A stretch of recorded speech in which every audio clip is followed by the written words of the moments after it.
Chapter 38 Carrots and Muffins, Sally's Fresh Baked Blue Cookies, I Am So Hungry. The way station felt so different in the summer. Emmy's rooftop garden was bursting at the seams with tomatoes, peas, cabbage, and watermelon. The great hall was bursting at the seams with old friends. The Hunters of Artemis were in residence, having taken quite a beating on their most recent excursion to catch the Tremusian fox. "That fox is murder," said Reina Elvira Ramirez Arellano, rubbing her bruised neck. "Led us right into a den of werewolves, little punk." "Ugh," agreed Thalia Grace, pulling a werewolf tooth out of her leather curious. "TF spreads destruction everywhere he goes." "TF?" I asked. "Easier than saying Tremusian fox 20 times a day," Thalia told me. "Anyway, the fox runs through a town and stirs up every monster within 20 miles. Peoria is pretty much in ruins." This sounded like a tragic loss, but I was more concerned with my hunter buddies.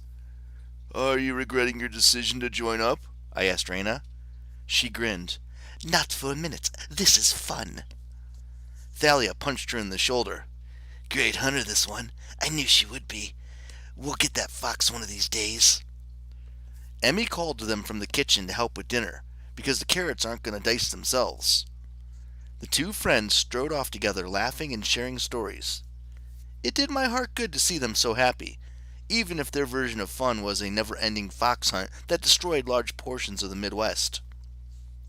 Joe was teaching Georgina, their daughter, and possibly mine too, to forge weapons in the smithy. When Georgina saw me, she looked unexcited, as if we'd just parted a few minutes ago. "You keep my doll?" she demanded. I could have lied. I could have magically produced an exact likeness of the pipe cleaner figure and said, of course. But the truth was, I had no idea where the little guy had ended up. Perhaps in Delphi, or Tartarus, or Chaos? I told her the truth. "Would you make another one?" Georgina thought about this and said, "Meh." Then she went back to quenching hot blades with her mom. The swordsman Listieri seemed to be adjusting well. He was overseeing an elephant visitation program with the way station resident Livia and Hannibal from Camp Jupiter. The two pachyderms were romping around together in the back lot, flirting by throwing medicine balls at each other. After dinner, I got a visit with Leo Valdez, who just straggled back home after a full day of community service. He was teaching homeless kids shop skills at a local shelter. "That's amazing," I said. He grinned, biting off a chunk of Emmy's fresh-made buttermilk biscuits. "Yeah? Bunch of kids like me, you know. They never had much. At least I can show them somebody cares. Plus, some of them are excellent mechanics." "Don't you need tools?" I asked. Shop?" "Festus!" Leo said. "A bronze dragon makes the best mobile shop. Most of the kids just see him as a truck, with the mist and all. But a few of them, they know what's up."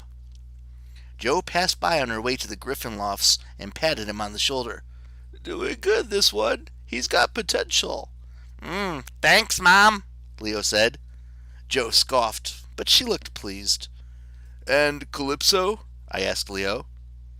A flurry of emotions passed across his face, enough to tell me that Leo was more lovesick than ever over the former goddess. And things were still complicated. "Yeah, she's good," he said at last. "I've never seen anyone actually like high school before. But the routine, the homework, the people, she ate it up. I guess it's just too different from being stuck in Ugia." I nodded, though the idea of an ex-immortal liking high school didn't make much sense to me either. "Where is she now?" "Band camp?" I stared. "Excuse me?" "She's a counselor at band camp," Leo said. "Like for regular mortal kids who are practicing music and stuff. I don't know. She's gone all summer." He shook his head, clearly worried, clearly missing her. Perhaps having nightmares about all the hot clarinet player counselors that Calypso might be hanging around with. "It's all good." "Yeah, it's all good," he said, forcing a smile. "You know, a little time apart to think. We'll make it work."